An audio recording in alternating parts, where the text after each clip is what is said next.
seras avec puissant qui pourra par son effort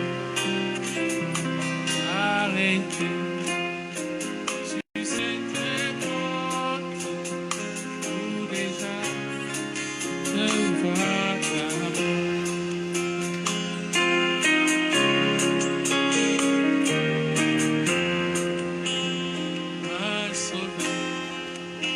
J'ai vu l'hiver, plus pitié que notre effort. Il me dit, et je t'aime, et verser mon sang pour toi. Oh, j'ai vu ta main puissante m'a sauvé.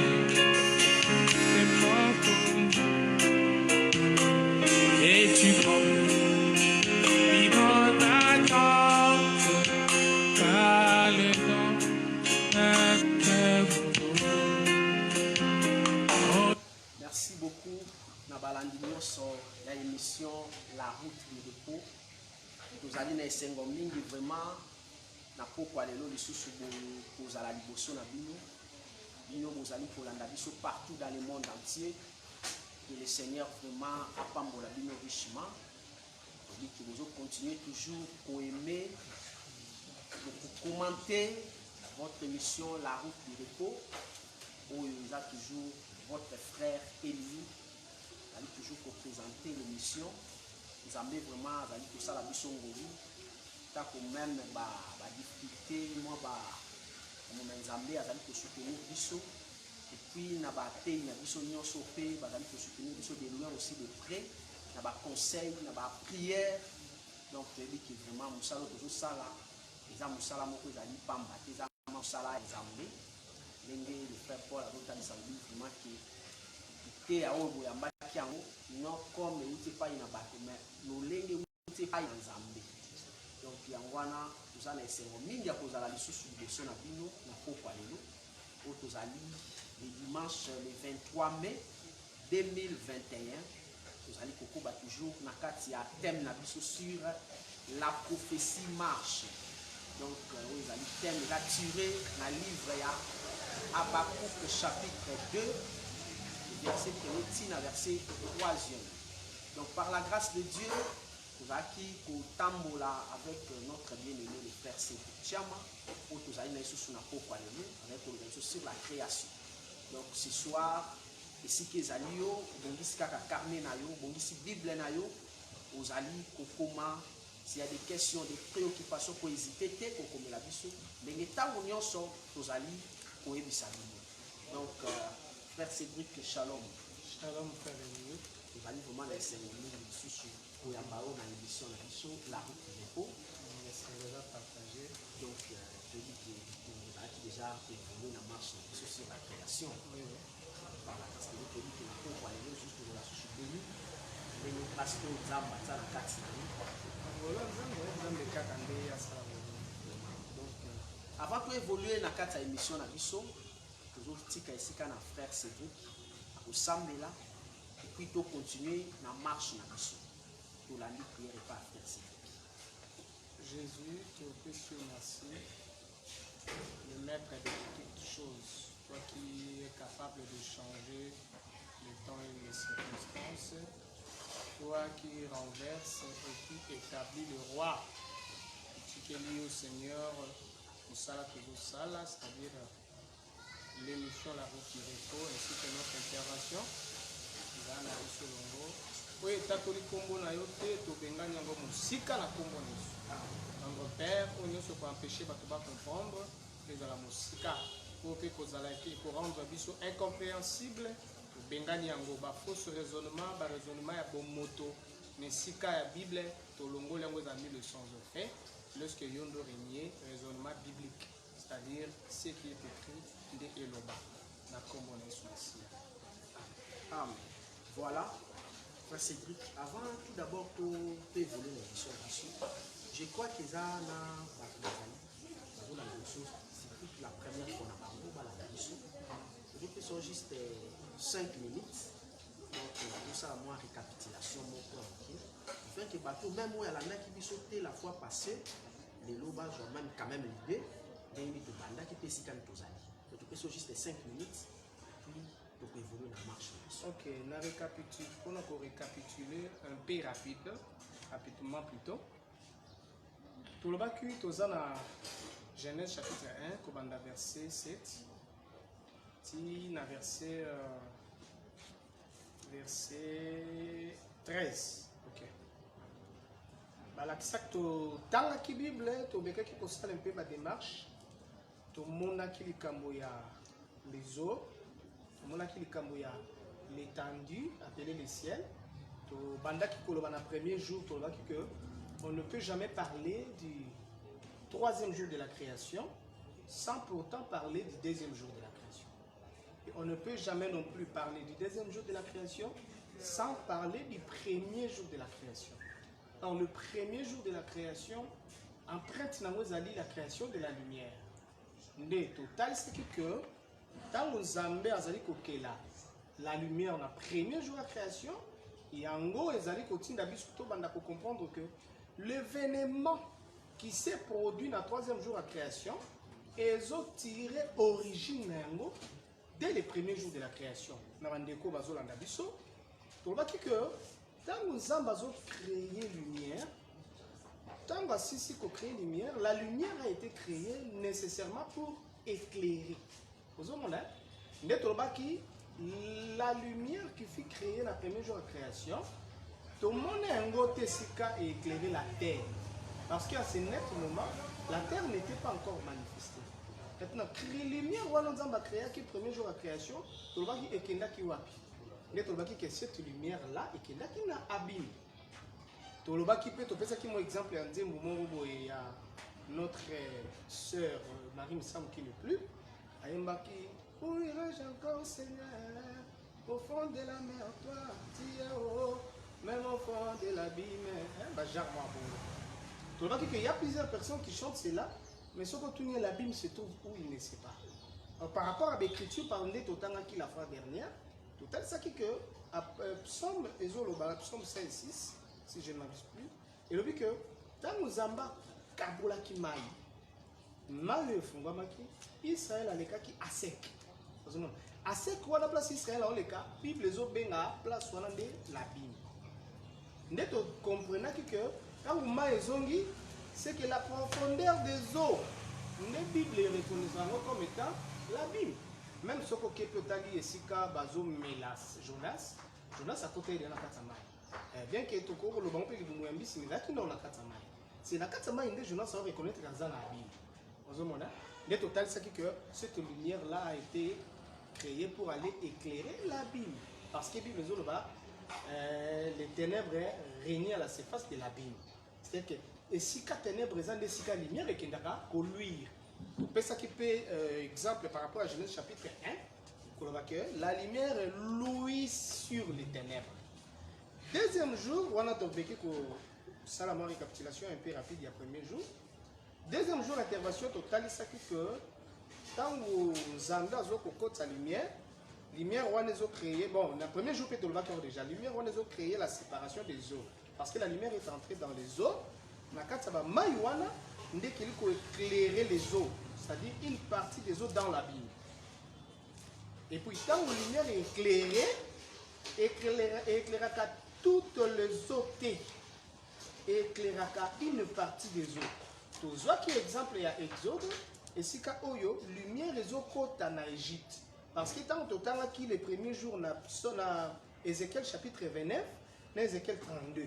Là, qui s'acquiert que l'Égypte est aussi considérée comme étant les eaux et Pharaon étant les crocodiles, c'est-à-dire le roi des eaux, le roi de l'Égypte.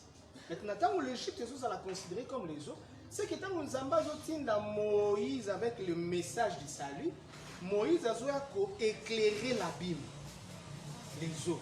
Vous comprenez? Maintenant, il y avait le peuple choisi qui devrait recevoir cette lumière afin de sortir. Le total, c'est que quand on fait aux ténèbres épais dans l'Exode, Et là, c'est que l'Égypte était tout un ténèbre. Total, c'est que le backer. Oui, par rapport à la chronologie, les ténèbres y a qui. Mais par rapport à la spiritualité, vous comprendre que l'Égypte déjà était un ténèbre. Maintenant, il s'est manifesté à la visitation de la lumière. Vous comprenez? Tant que Moïse a eu un message, c'est Moïse a eu la lumière. La lumière wana éclaira toutes les autres. Et éclaira qu'à Goshen. Donc c'est que le peuple éclairé a subir la sorte. La deuxième jour, total, c'est que tant que la lumière est au côté, une partie des eaux, les eaux connaître l'enlèvement, c'est-à-dire les eaux qui sont des colos, total, c'est le deuxième jour de la création. Maintenant, les eaux qui sont restées, les allons les eaux en premier lieu. Maintenant, tu vois que Zambé a benga les eaux, après ça, les eaux comboté après Sangana. Tant a sangisi les eaux, que les eaux qui sont au-dessous du ciel se rassemblent en un seul lieu. Tant que les eaux se rassemblent en un seul lieu, Dieu appela la main des eaux mer. Et par là, que tant que la lumière est dans le deuxième jour de création, dans le deuxième jour d'intervention, que tant que la lumière est continue à maille, pendant que la lumière est à lui sur les ténèbres et où ils allaient les habits, la terre était déjà sous la domination des eaux. Le total, c'est que aujourd'hui, cette lumière est dans le monde et chez les nations. Cette lumière est l'évangile, mais chez les nations, les alliés, cette lumière, on les alliés de l'évangile éternel au biseau chez nous, les nations. Mais on repère seulement une partie des eaux qui est Gozen, qui est l'église des saints. Vous comprenez? Pendant ce temps où l'église des saints, ils ont recevoir cette lumière. Israël étant la terre, ils sont sous la domination des eaux. Vous comprenez? Maintenant, lorsque l'église des saints sera enlevée, c'est alors que l'Éternel parlera. Rassemblez-vous en un seul lieu, après venir dans le mer. Le total, c'est qu'on rappelle que quand nous avons mis Israël devant la mer, les gens qui vont devant les nations réunies en un seul. En un seul. Et Israël. Donc c'est un peu ça l'intervention de la premier jour, deuxième jour. Merci beaucoup vraiment. Tout le monde est vraiment mémoire rafraîchi. Donc par la grâce de Dieu, bino ki bozo landa biso, joa bikinayo, joa biblia nayo, simba verifiaka, parce que tu as dit que les frères Paul nous ne prêchons pas l'erreur. Donc les frères qui a peut-être écriture encore et là qui référence les abonnements, mais ce n'est pas ça que c'est que les frères Paul avaient pour. Donc le ministère a arrêté la précision. Donc bino bozo landa biso, nous allons évoluer dans quatre émissions avec les frères Sidi et essayer tango à l'eau de la biso comme vous voyez la fois passée. Donc aujourd'hui aussi, nous allons pour l'anda pour nous amener à charge de carte. Voilà, les frères Cédric, nous avons la minute la question minute pour évoluer, la pensée pour nous amener à ce qu'elle est accompagnée, tout bénéficier. Ok, toujours notre lecture de la fois passée. Genèse au chapitre 1, au bandika en verset 7, ti na 13e verset. Je lis au nom du Seigneur Jésus-Christ. Amen. Et Dieu fit l'étendue, et il sépara les eaux qui sont au-dessous de l'étendue avec les eaux qui sont au-dessus de l'étendue, et cela fit ainsi. Dieu appela l'étendue ciel, et Dieu appela l'étendue ciel, ainsi il y eut un soir, et il y eut un matin, ce fut le second jour. Dieu dit que les eaux qui sont au-dessous du ciel se rassemblent en un seul lieu et que les secs paraissent. Et cela fit ainsi. Le verset 10. Dieu appela les secs terre et il appela la main des eaux mer. Dieu vit que cela était bon. Puis Dieu dit que la terre produisit de la verdure, de l'herbe portant de la semence, des arbres fructueux donnant du fruit selon leur espèce, et ayant en eux leur semence sur la terre, et cela fit ainsi. La terre produisit de la verdure, de l'herbe portant de la semence, selon son espèce, et des arbres donnant du fruit et ayant en eux leur semence, selon leur espèce. Dieu vit que cela était bon. Verset 13. Ainsi il y eut un soir et il y eut un matin, ce fut le 3e jour. Ok, ça m'a donné pour la lecture. Ah. Touti kotanga biso nyonso, je sais que nous nyonso la biso a sali lecture et longo na biso. Dans notre marche, tant que zoloba, je sais que koyoka aussi un sens de récapitulation. Total ça qui doit faire Elio. Que les eaux du commencement, ils ont Abraham. Les total ça. Parce que Adam a un jardin, la mort est entrée. Parce que l'écriture est depuis Adam, Tina Moïse, la mort a régné. La mort a régné, Tina Moïse, wana ezate que kakatan Moïse a koufi makambosi. Depuis Adam, quand Adam a coué, la génération d'Adam a continué. La génération d'Adam a continué, même jusqu'à nos jours. Maintenant, Moïse a commis la tête plutôt, du peuple d'Israël. C'est le peuple d'Israël qui avait la connaissance de Dieu sur la terre. Nous, les nations, nous n'en avons pas. Nous n'en avions pas plutôt. C'est Israël qui possédait la connaissance de Dieu sur la terre. Psaume 147, verset 19 à 20. Zamba se révéla quand Israël a salamé la nation. Nous avons que pour que ça nous permission et encore à moi brèche encore. Psaume 147. Et le bi Zamba se révéla quand la nation nous en dehors il y a Israël. Donc c'est que il ne pouvait jamais y avoir des prophètes de la part de Dieu enseignant une nation sans que ces prophètes ne soient un enfant d'Israël. Et la nation en question qui devrait être enseignée, ce n'est qu'Israël. Parce qu'on ne peut apporter le message de Dieu qu'au peuple qui connaît déjà ces dieux-là. Vous allez comprendre. Même Moïse, dans la Zoya pour annoncer le peuple d'Israël le message de la part de Dieu, quel a été son message? Moïse a tout nizam. J'irai donc vers ce peuple. Vous allez comprendre. Je leur dirai, les dieux de vos pères. Vous allez comprendre. Parce que Nzambé a dit Moïse, il va dire à ce peuple, les dieux de vos pères. Ba père on est à Kabanan. Ils à la Canaan. Abraham, Isaac et Jacob. Parce que ce qui Abraham a choisi, pourquoi Abraham a été choisi? Abraham a été choisi pour enseigner à ses enfants la voie de l'Éternel. Vous comprenez? C'est que sur la terre, après les déluges, Noé a quitté la possession de Makambazan. Mais après les déluges, on a compris la pluralité de Dieu. Vous comprenez? Ce qu'on a dans le livre, l'histoire, ce n'est qu'avec Abraham, dans l'histoire, ce n'est qu'avec Abraham qu'a commencé le monothéisme. Selon les historiens, c'est Abraham qui fut autrefois polythéiste, la Chaldée, il fut autrefois polythéiste, mais lorsque l'Éternel s'est révélé à lui, ce n'est qu'avec lui que le monothéisme a commencé. Voilà après ma délice. Vous comprenez? C'est que ce n'est qu'Israël qui portait la véritable connaissance de Dieu sur la terre. Maintenant, tant que Zamba a choisi Abraham, Dieu a choisi Abraham pour que Abraham a même ma connaissance naïe et pas il y a banal.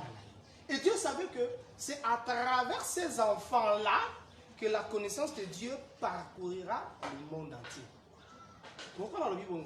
C'est parce que Jésus a dit que le salut vient des Juifs. Ce qui est l'autre côté, tantôt la connaissance de Zanango, c'est par rapport au peuple juif. Vous comprenez? C'est par rapport au peuple juif. On ne peut jamais connaître Dieu tout en se basant dans la divinité Congo. Oh non, moi je suis du Congo central. Hein? On ne peut jamais connaître Dieu tout en se basant dans la divinité Congo. Non, Bakoko Nabiso, Banzamba Bakoko, Banzamba Bakoko, Wana Bazalaka Yahweh. Ce sont de petits démons qui se sont frayés des chemins pour mentir aux nations qui sont Dieu. J'ai oublié, il y a une écriture qui dit qu'il y a plusieurs dieux, quoi qu'ils ne soient pas des dieux. Hein? Pendant Jean 17, Bible le seul vrai. S'il y a un vrai, il doit nécessairement y avoir des faux. Vous comprenez? Après, toujours le que quand nous avons pesa Abraham et Tinda, il y a qui nous salani. Il y a qu'on relever l'humanité qui a connu la chute depuis Adam. Les eaux du commencement, la création, c'est tout un programme de Dieu. Et ce programme-là, nous avons que les eaux Abraham. Abraham a manifesté les programmes de la rédemption. Pourquoi? Ce n'est que par Abraham, ce n'est que par Lévi, nous avons fait sa loi. Vous comprenez? Nous avons ici que les eaux du commencement, dans les eaux du commencement, les eaux d'en haut, les eaux d'en bas, tu dois comprendre les deux postérités d'Abraham, la postérité céleste, ainsi que la postérité terrestre. Pour la bande de oiseaux, tu l'as dit que tant qu'on a caboli les eaux, d'avec les eaux, et l'autre on a bandé côté sanini. Et bandé côté ça, la séparation des nations. Nous avons fait kabola bikolo. Bikolo nous avons fait kabola monde n'engeni. Les ténèbres qui régnaient autrefois régnaient dans les abîmes. Et l'abîme, c'est la profondeur des eaux. Apocalypse 17, les eaux Jean, les eaux que tu as vues, ce sont des peuples, des foules et des langues. Maintenant, tant nous avons la lumière, nous avons créé la lumière du premier jour. Nous avons que la lumière du premier jour n'a pas éclairé la création tout entière. Parce que la lumière n'avait pas éclairé la terre. Parce que le premier jour, la terre n'avait pas été manifestée. La terre était informe et vide. La terre était informe et vide. La terre se trouvait encore dans le sein des eaux. David a dit, lorsque j'étais encore informe et vide, c'est-à-dire David doit reconnaître que lorsqu'il était encore informe et vide, la terre était encore informe et vide. Le rôle à Lévi, pour percevoir dit et pas Abraham, Lévi était encore informe et vide dans les reins d'Abraham. Ce n'est que lorsqu'il s'est manifesté que tout le monde est position à Lévi. Mais Lévi existait déjà chez Abraham. Mais il était informe et vide parce qu'on ne l'avait pas encore vu. Il n'avait pas encore été manifesté. La lumière du premier jour de la création est qu'il faut éclairer l'abîme. Parce que c'est là où les ténèbres règnent que la lumière doit éclairer. Sous exemple, il y a Jean chapitre 1. La lumière luit sur les ténèbres. Ce n'est pas un hasard. La lumière ne peut luire que là où il y a les ténèbres. Mais l'écriture mentionne très bien que les ténèbres régnaient sur l'abîme. Vous allez comprendre. Dites tout le monde que la lumière du premier jour est qu'il faut éclairer l'abîme. Et puis, quand vous éclairez l'abîme, c'est que tu vas éclairer l'abîme par rapport à Jean, Psaume chapitre 106. Votre rose a déjà tout. Qui m'y écriture? Psaume chapitre 106.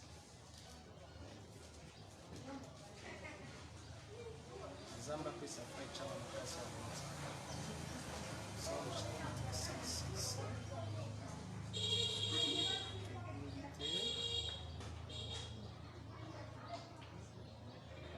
Dans le verset 9, le verset 12. Psaume chapitre 106, le verset 9, le verset 12. Le verset 12. Je lis au nom du Seigneur. Amen. Il menaça les eaux, la mer rouge, et elle se dessécha. Et il fit marcher à travers les abîmes comme dans un désert. Ok. Et il les fit marcher à travers les abîmes comme dans un désert avancé. Et verset 10. Il les sauva de la main de celui qui les a haïssés. Qui les haïssait. Qui les haïssait. il les délivra de la main de l'ennemi. Ok. Les eaux couvrirent leurs adversaires, il n'en restant pas un seul. Ok. Et ils crurent à ses paroles, ils chantèrent ses louanges. Ok, bah préciser. Il les fit passer, il les fit marcher dans les abîmes comme dans un désert. Frère, dans la Bible, il les fit passer dans les abîmes comme dans un désert. Le langage du désert ne parle que de la sécheresse. Lorsque on les abîmes comme dans un désert, c'est-à-dire qu'ils ont marché à sec. C'est pour dire que depuis le temps où la mer et Zalaki ensemble, tout le monde qui l'autre fois, quand nous avons devant la mer, et nous avons amené devant les nations réunies. Pour tout le monde qui les eaux, nous avons appelé ça comme combo kakatang sangana. Avant la mer des eaux, Dieu n'avait pas appelé les eaux la mer. Dieu a appelé la mer quoi? La mer des eaux. Babi que les eaux se rassemblent en un seul lieu, afin que les secs paraissent. Babi et la mer des eaux, Dieu appela la mer des eaux mer. Donc, quand nous avons mis Israël devant la mer, nous avons aussi les eaux de la création, les eaux d'en bas. Parce que voilà les eaux d'en haut, c'est qui? Les eaux, c'est qui? Les eaux qui sont là-haut. Alors, ceux qui étaient restés là en bas, n'est total ça qui? Les eaux d'en haut, ce sont les saints enlevés. Ça par rapport au tabac au remplaçant au thé. Maintenant, les eaux qui sont restées en bas, n'est total ça qui ont Ézéchiel 32, Ézéchiel 29. Les eaux d'en bas, c'est les eaux où règne Pharaon. Selon la prophétie d'Ézéchiel. À Béni Pharaon, le crocodile qui règne sur ces fleuves. Le fleuve, on a bien en Égypte. C'est pas battre des événements à faire ça en Égypte. Et puis Pharaon fallait qu'il aille à Kolanda Bango. N'est total ça qui est là. Quand nous avons cet événement-là, nous devons comprendre directement que la lumière était allée éclairer les abîmes. Et puis les secs qui nassaient, les secs devaient sortir. Bah, verset 13, ils crient à ses paroles et ils chantèrent ses louanges. La fois dernière, tout le monde qui li kambouya, nous avons la question vraiment à tout nabiso, tout libre, tout plutôt disponible, il y a pour répondre à Bango. Merci. Tout le monde qui l'heure vient et elle est déjà venue où les vrais adorateurs adoreront le Père en esprit et en vérité. Eza makambo te ya nous ensemble la rondo bo ya ba chaka baba nde ba bi il prie en esprit en vérité et la kalokuta l'heure vient, c'est un temps qui doit venir et elle est déjà venue, c'est une personne qui était présente. L'heure vient, on a total ça qui est ok et ko salamaka lorsque les eaux et ko la frapper. Et puis les secs biminde va bengi les secs terre. La terre on attend que produire la verdure. Mais total ça qui la verdure comme étant la vraie adoration. Tout le monde qui que c'est Israël qui aujourd'hui est sous la domination des eaux. Maintenant il doit sortir des eaux. Tant que bimina ba mai ndé a manifester la vraie adoration. L'adoration au piso tozalango lelo. Parce que tout le monde qui Israël va que ça la adoration terrestre. Tout ce qui est lié à la terre, il parle de Lévi. Hein? Jésus l'a dit, lorsque je vous ai parlé, si vous ne m'avez pas cru lorsque je vous ai parlé de choses terrestres, c'était le sacerdoce de Lévi. Comment croirez-vous lorsque je vous parlerai de choses célestes? Nous avons que quand nous avons Israël comme étant les autres, quand nous avons Israël a choisi un Lévi, le milieu de son peuple. Lévi dans la terre. Quand on parle de la terre, on parle de Lévi. Et puis voilà pourquoi on a selon l'ordre, on a créé le troisième jour à création. Après, on a fait mon ami ça. Moi, la liboso ça arrivé parce qu'il y a dans la lumière. Moi, je suis allé dans la Lévi. L'espace là que Dieu a fait. Moi, je suis allé plutôt Siméon. L'espace que Dieu a créé là, dans l'espace qui sépare l'homme avec Dieu. Tant que Salomon ressemble dans le temple, alobi mutu nyonso akobondela awa yoka edi o beta demain ozomona mutu ensemble na mabele nzamba yoka edi o c'est qu'il y a un espace qui sépare la terre et le ciel yango wana Lévi azalaka entendement. Dieu a entendu et l'entendement parle aussi du temple. Vous comprenez? Lévi azalaka le temple. Maintenant le troisième jour de la création plutôt Siméon azalaka entendement le temple. Le troisième jour de la création maintenant c'est le service qui se fait dans le temple. Lévi. Vous comprenez? La lumière vient avec Moïse, il vous donne la parole, vous créez le tabernacle et puis le service qui s'est fait. Premier né, deuxième né, troisième né. Maintenant, le service qui s'est fait, et il y a qu'à accorder les salis. La lumière est venue comme étant l'évangile éternel au Tozan Avolelo. Maintenant, Dieu doit construire un édifice qui est le temple spirituel.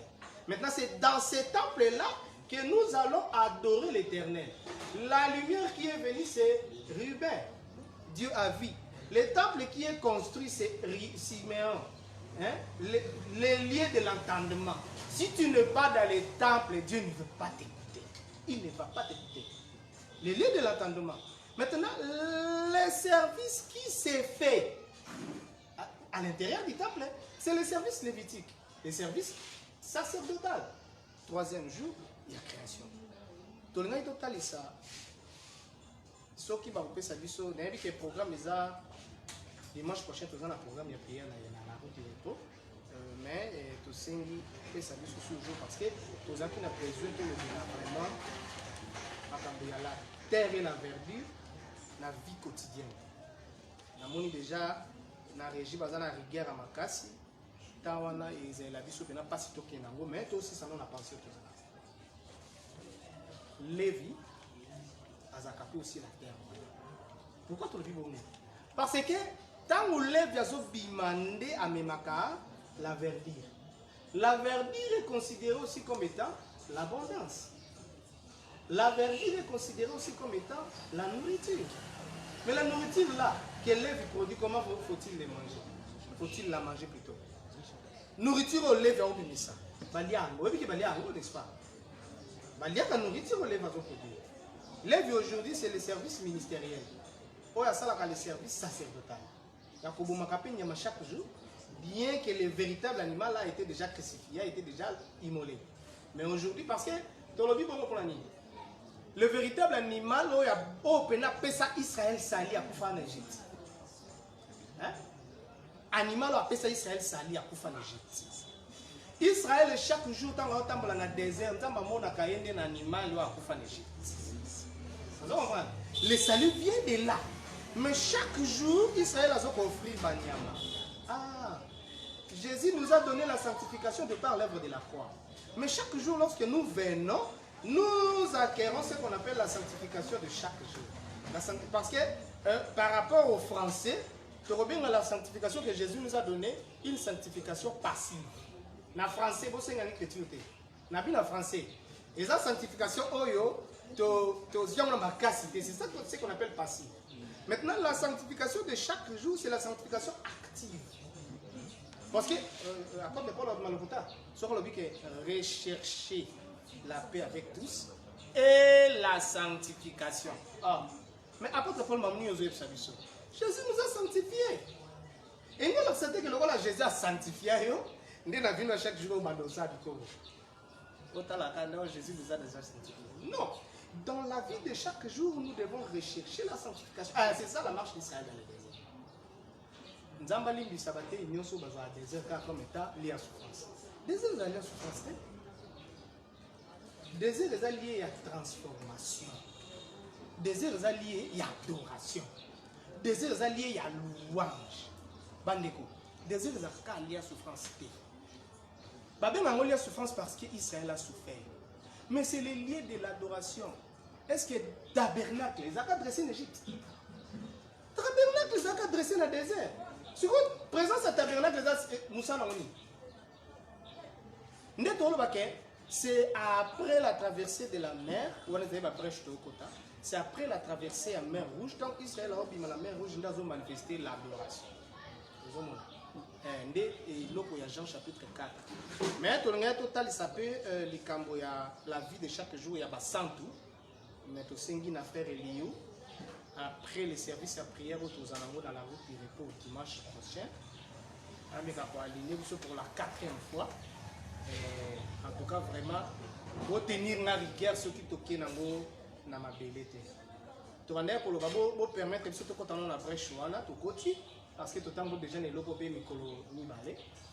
Tout le monde pour le vainqueur. Désert. Tant qu'on peut ça ordre de naissance. Tout beau santé. pesa na régie. Tant que pesa, toujours le balikambo ya ordre de naissance, tobo sanate que to le baki boy. Premier jour à création, vous comprendre, vous supporter folie na biso. Premier jour à création, merci frère. Premier jour à création, Dieu a créé la lumière. Tant que moni naissance y arrive, maman a dit l'Éternel a vu. Voir par les yeux. Vous comprenez? Voir par les yeux. Jésus a dit à Bisalobi, les yeux c'est la lampe du corps. Bon mot. Somme à Zoloba, ta parole est une lampe à mes pieds. Une lumière sur mes sentiers. C'est que quand Jésus nous a créé la lumière du premier jour de la création, c'est qu'on voit les yeux. Total, ici, quand nous avons créé l'étendue, on voit l'espace qui sépare le ciel et la terre. La terre parle aussi du temple qui a été créé sur la terre, les tabernacles terrestres. Maintenant, lorsqu'on fait le service du tabernacle, il y a une chose qui se fait là-bas, le service qui se fait sur la terre doit honorer celui qui est dans le ciel.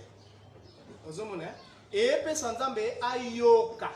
Sokotangi na livre ya Psaume, ça a été la bosse a été.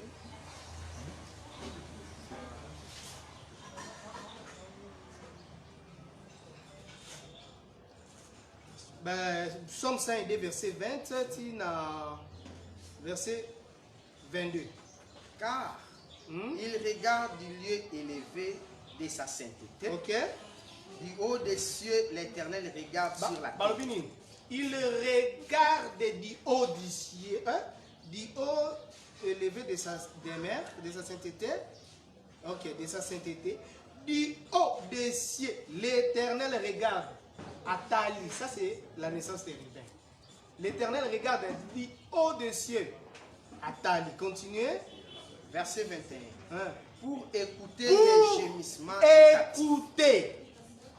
Il regarde Simeon pour, et plutôt Ruben pour écouter. Simeon, l'Éternel a entendu.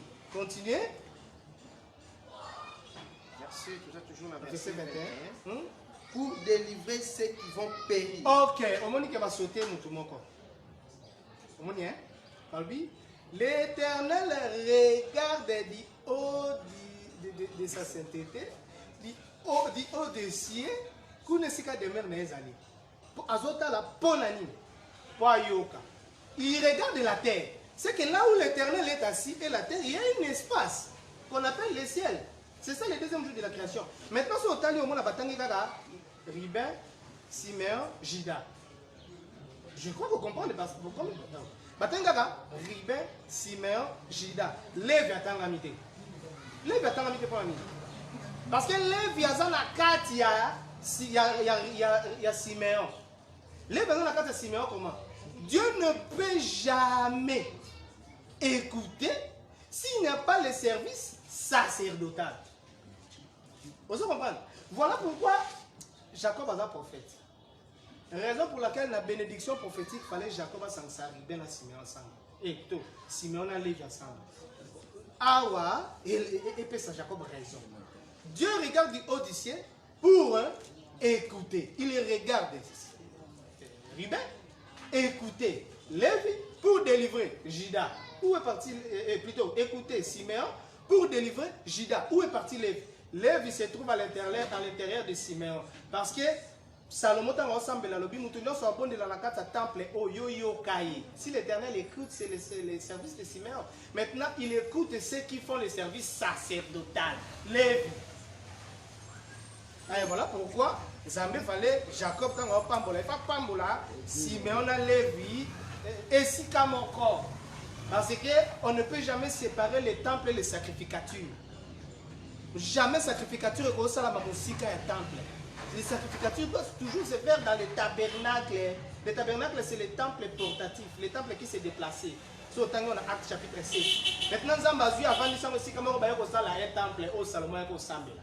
Les temples tabernacles, c'est Simeon. Lévi travaille à l'intérieur de Simeon. Voilà pourquoi Jacob n'a pas moins ensemble. apambola bango ensemble. Moussala wana lobi que dans leur colère, bazoki baboma bato. C'est pour dire que le temple et le sacrificatif de Lévi avaient tué. Vous comprenez? Le temple qui est Siméon et le sacrificatif de Lévi a répandu le sang. Dans le psaume ensemble, David ensemble dans le psaume 30, alobi ô Éternel, que gagne-t-il? Ensemble, hein? A tout le monde, au gagnaka nini? Abi que gagne-t-il à verser nos sangs? Au gagnaka nini tant l'osso pas comme akila na piso. Et puis là on dit, alobi na Nzambe, yaka ko secourir biso. Kaka Nzambe azobo mabino, yemoko le soir yaka ko secourir bino. Abinini, il regarde du haut du ciel pour écouter les gémissements. Il va peuple afin qu'il y délivrer Bango. Judas. Après la délivrance, vient la louange. Dans la naissance, il y a Jacob. Moïse j'ai entendu et je vis la souffrance. J'ai entendu les cris. Je suis descendu. La descente de Dieu, c'est l'attachement. L'attachement, c'est Lévi. Cette fois-ci, mon mari s'attachera à moi. Dans Wakiti, à Tindinde Lévi, Moïse. Kende, solo la bango. Pesa bango l'abondance. C'est le troisième groupe de la création, la verdure. Vous avez dit, pesa bango l'abondance. Tant que l'abondance, alobi, Kende ko bisa Pharaon, laisse aller mon peuple pour qu'ils aillent me célébrer dans le désert. C'est le lieu de l'adoration, c'est le lieu de la célébration, c'est le lieu de la louange. C'est la demeure, la demeure de Juda. Désert, la demeure de Juda. Et si quand Juda a la carte, on ne dit pas à la célébrer. Mais il ne peut être célébré que lorsqu'il manifeste la vie, l'écoute et la descente. Donc, on est juste mon frère Kenny na régie, rigoureux. Au lieu de ma frère Bolimbis Abisso, au Sengi Bolimbis na régie, au Sengi Bolimbis c'est pas frère Maïs, donc il y a qui n'a pas brèche mine. Vous comprenez que tout ce moi l'idée à régie, parce que c'est 2 minutes merci. Tout ce moi l'idée à la bisso, tout ce la sortie de la terre dans les eaux. Le Simba qui est un peu comme étant Lévi qui est choisi au milieu de ce peuple, au milieu du peuple, parmi les siens. Ministre de Dieu, à la choisi au milieu du peuple. Tozo boya babiloko ezalaka, frère moko boye, auti na mabwilu, auti ceux qui prennent la Kuala Lumpur, ayeka mbala moko ba comme ministre dans l'assemblée locale peut-être ya sans fil. Ba frère ba ebiété. C'est compliqué. Ba ministre bino nde ba ministre biso to abana makamtolo bato ka ngwe pa na bino Riquet bino nde bolakisa biso bo appliquer pe Riquet ministre il faut la choisir parmi les peuples tolo bakape tant to simba la terre et la verdure comme étant le peuple les saints au Seigneur va manifester la foi tolo bakape que les eaux qui furent montées les a rappelé l'œuvre ministérielle. Akitaki dans les lieux les plus inférieurs, Amataki il est monté, il a amené les captifs, il a fait des dons aux hommes. Amatisi Bango a sali badon. Écriture mon que lobby, lecteur a dit le bolo que la vie soit on a la salle en gros, mais la route de révolte ici peut devoir. Écriture mon que ici que. Pour Bible lobby, la Genèse chapitre 2. Qu'un artiste de chant ne germait encore parce que Dieu n'avait pas encore fait pleuvoir sur la terre. Mais, les autres écritures, nous sommes pas qui s'embrouillent. La régie n'a pas la biso, va mémoriser les devoirs. Écriture, nous sommes pas qui s'acquèrent. Attends-vous les petits, son mot est l'équité. Ma belle germée. Ma grande zamba le que la sec, le sec est produire la verdure.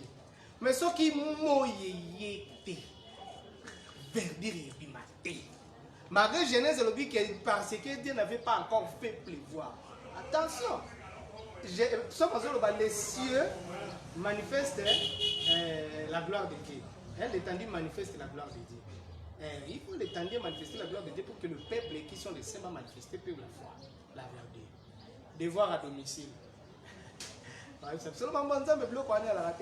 Papa n'a vu ça fait ça a vu ça va être fort.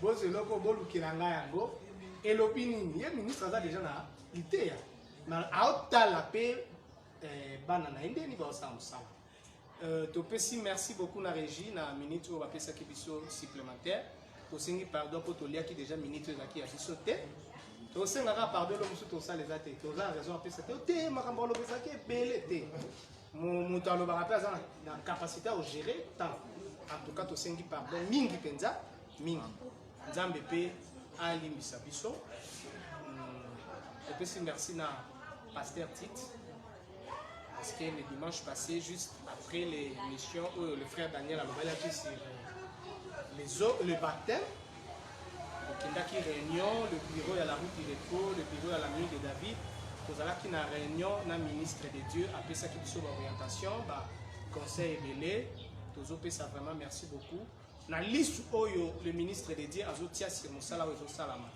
tozosignale na bandeko nyonso ke tosala mosala biso moko te nous sommes sous la surveillance ministérielle ezaki tetu te bandeko basalaka yango esika bazali soki baosala yango mpo bamoni bafrère à sans fil va se laisser aussi la conduire par les ministres de la place.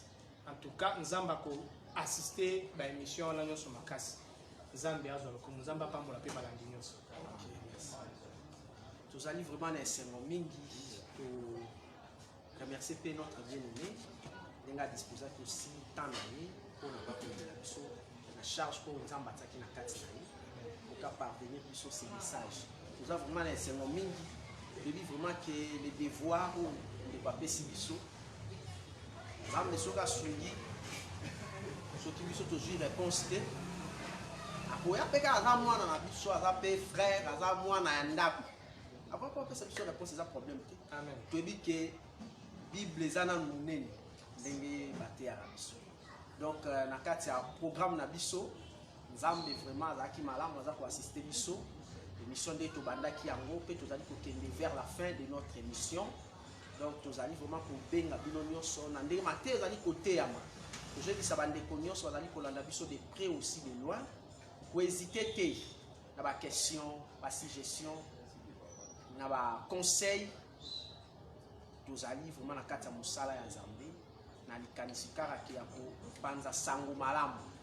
Donc ce qui question ezali mais si ka omoni que les frères alobi yo confessa ngo bongo te c'est nous poser question ce que vous savez à tout le monde qui était na la peine posa na exposer to tiki lo pesika pour exposer les problèmes donc tu programmer après avoir pour yo donc na kata programme na biso na kata émission na biso la route du repos dimanche ezali koya to koza vraiment na émission moko ezali spéciale et que vous avez un caractère évangélique, aussi que vous allez accompagner la prière, aussi avec tous les chantres.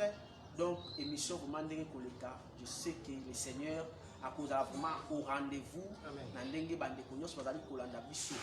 Donc, l'idée de biso total, c'est qu'à chaque fois que ils ont un discours beaucoup persuasif, nous c'est la démonstration, il y a puissance, les frères Paul Azoté.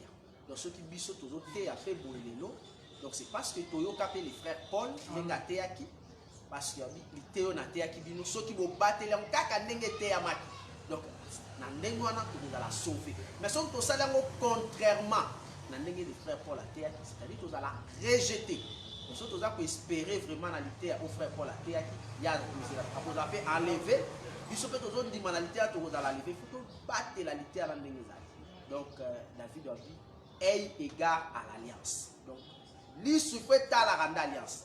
Donc, nous sommes vraiment vers la fin de notre émission. Donc, les frères Cédric, pour aussi vraiment, pour le bien du somme à Cambodge, pour la révélation, ma prophétie, ma connaissance, moi vraiment que marche là qui est commune, pas te délai, bisopé le col à te séper là qui n'a pas, balandina bisopé va séper n'a pas mini. Mais tu dis qu'à Bangoka a bon côté parce que je dis que pas te payer pas un problème pour vraiment je sais vraiment assistance mingi il y a basali en Zambé et va soutenir bango na ba prière donc je dis que na kati ya makambo ya Zambé na ba réalité belé nous ce comme on a yaki apprécier l'ité ya mais après avoir quoi qualité ya à mon que l'ité biso donc des connaissance mais na la pauvreté. Donc, je sais qu'on appelle le sang. C'est ça. Donc, si vous avez ayoki maté après un temps, au moni, ayaki malamu, ayoki maté après un temps, comme un crédit, à comme pour vivre dans la vie ma bé. Moni, les frères, comme dans la vie, boye, moyi, ino kuta. Donc, vous savez qu'on appelle délivrance, parce que biso to quoi la délivrance. N'invitez ceux qui ont pour quoi. Oui, Je sais que Ngana yo toza na confession. La délivrance est biblique. Ok, vraiment. Donc ils ont ba ndeko belé, ba za ba problème.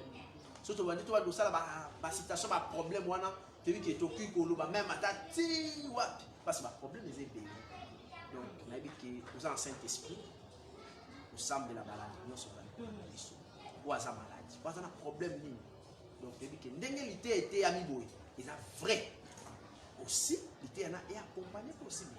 Amen. Balade nous sommes dans la biso. Tout ce qui est frère Cédric, on semble pour quelques minutes et puis to clôturer émission na biso. Avant l'ensemble pour clôturer, tous os senga la balandinyo so au ballon de la route Nico. Le dimanche prochain, tant pour banda Rolanda biso, to kozana pour ça tant tous ensemble la loi un service à prière. Si tu as des problèmes dans aux Hollande émission, et que ça pour ça tout ensemble la pour na yo directement. Au cas où tu as un commentaire si j'ai même à combien de même message, même avant l'émission, combien de si je ne cause à la confidentielle, donc combien de même un message en particulier. Ce que je dis que requête na yo peut-être admettons tout le monde va dire que ce requête na yo za likambo ya confession tinde la bisoté en cas le ministre de Dieu au sol en particulier ba sambela pona parce que ça blo mususu et senga pour mon miracle il faut confesser si dans likambo confession ko tinda so ebi que peut-être ozo botate parce que conscience non nzamba oteyo na conscience que c'est parce que oso pas basé nidele au confessaté. Va confesser, on va prier pour toi là-bas, Dieu va faire des miracles. Au peut savoir si j'étais oyo ezali cause ya malheur nous a péché. Sauf au peut savoir si je cause ya malheur nous a péché, peut savoir si je nzambe ayo keloma. Et quand na mawanza marope sur mabota ceux qui mabota les ali bloqué na péché. Et puis bateau ba Olanda biso sur place. Je sais que tu signaler que nous sur la sur place en ligne. Ceux qui peut-être qui tenté et qui ont se retrouvé que déjà prière programme on est bandit donc on peut s'absorber commentaire on a commentaire pour tous à la peine à téléphone mon pour on t'a la commentaire la bino on peut sur requête on a commentaire on va directement prier pour vous et si vous allez na lobi na okanga mi soutien mabika azala concentré mona nzambe o yakela la création elle-même est un miracle la création est un miracle. Yo muto obotaka te losambolanga déjà banda komona nzambe oyo aza capable ya kozwa nzete ezalaki une faible plante eboti ekomi makasi ekembi ekomi peke otutani ozoki mais aka une chose à écraser avec deux doigts ekomi fort dur babengi yango arbre eboti pe nzete wana eboti mbuma plutôt mbuma wana ekekoi na mabele eboti sulu Zambo ya pesa pouvoir à multiplication à peso ba le nom de Jésus-Christ. Zambo alobaka na Adam na Ève multipliez-vous soki obala Zamba peso ba. Nazolo bala mutu oyo azolela musala ezoya te. Mutu moko boye na kati ya Bible azaka moyuda comme ezaka marché. Azwaka musala dans la cour royale. Bien que les kaka na ba combat mazwaka musala Zambo ya besaka mardoché musala apeso au nom de Jésus. Jacob azobo nelombi Seigneur soko ko faire réussir voyage nanga na opesa odim. Zambo asala ki ke voyage ya Jacob za la réussir apeso musala. Yo mutu musala avant sakate. Tala Jacob akenda ko sala asala travailler pendant 20 ans. Dieu a été avec lui. Alors si je n'avais pas pour moi le Dieu de mon père si je n'avais pas pour moi le Dieu de mon père, c'est-à-dire Jacob a reconnaître que Zambo a Bessaye réussite dans mon salon, c'est le Dieu de son père Isaac. Lorsque le Dieu d'Abraham, le Dieu d'Isaac, le Dieu de Jacob qui parle de la résurrection, a ressuscité Moussala au nom de Jésus-Christ. Et ça, la a bota déjà, mais à connaître la stérilité secondaire dans le poteau. Oh, bota les suscité, monsieur Bota. Zamba pesa obana, la combo de souci. Nazolo bala muto, minga babenga maladie incurable. Liboson Zambé, le mot maladie incurable n'existe pas. Même si tu es atteint la corona, même si tu as le sida, et si tu crois à l'évangile de l'éternel, à l'évangile de Dieu, à l'évangile du Christ, à l'évangile qui mène à l'éternité, goûte au fruit de l'éternité aujourd'hui. Le sida est disparaître au nom de Jésus. Le corona est kima au nom de Jésus. La Bible nous dit qu'il a reçu un nom qui est au-dessus de tout nom. Le sida ne résiste pas devant le nom de Jésus. Parce que c'est une promesse. La Bible me dit que voici le miracle qui accompagneront ceux qui auront cru. À mon nom, ils chasseront le démon. Je chasse le démon de la maladie. Devant le nom de Jésus, aucune maladie n'a le pouvoir de résister. Si dès qu'il m'a eu la combo et ne crains pas que les conseils ça sous test bon dimagosa guéri au nom de Jésus-Christ. Tozon dimana le Dieu des apôtres, le Dieu de Paul, oya buka kamiri à prison à cause de l'oyembo, zambo ana mona yo, na combo na Yesu. Même si toi tu ne crois pas vraiment, moi je mets ma foi en Jésus. Tu seras guéri au nom de Jésus. Et ça la batu musuba mema bango liboso ya Yesu ya inconscient. Foi na yetende bikisa ye. Eza foi ya batu mususu na puissance au Jésus et moka zaki nango. Et ça la mela yo pe na kombo na Yesu. Peut-être na yedi komba problème na yo mais je te dis que problème na yo eza na malheur que boso kombo Yesu. Au nom de Jésus. Problème on est qui paye boso les eaux, oye bana ko engloutir yo zala ki la terre. Tu demeurais sous l'obscurité ya babine. Que la lumière entre aujourd'hui à travers cette parole et que cette lumière est une chose qui est la souffrance, la maladie, la pauvreté, la stérilité. Et lorsque tu sortiras, tu manifesteras la louange de Dieu. Au nom de Jésus, toi qui es malade, vous avez la complication quelque part. Vous avez la nabiso, la 2021, 2022, 2040, 2070, 2100. Au pic à la combo l'esmoisia. Ata moto na botamité, tanga robota mapoli à la vidéo, ata malade à la combo na Jésus. Au nom de Jésus-Christ, amen. Voilà, tukutani vraiment, tukutani prochainement que le Seigneur vraiment a dans la malade pour la mission, qui t'amène à poser la petite femme. Bye.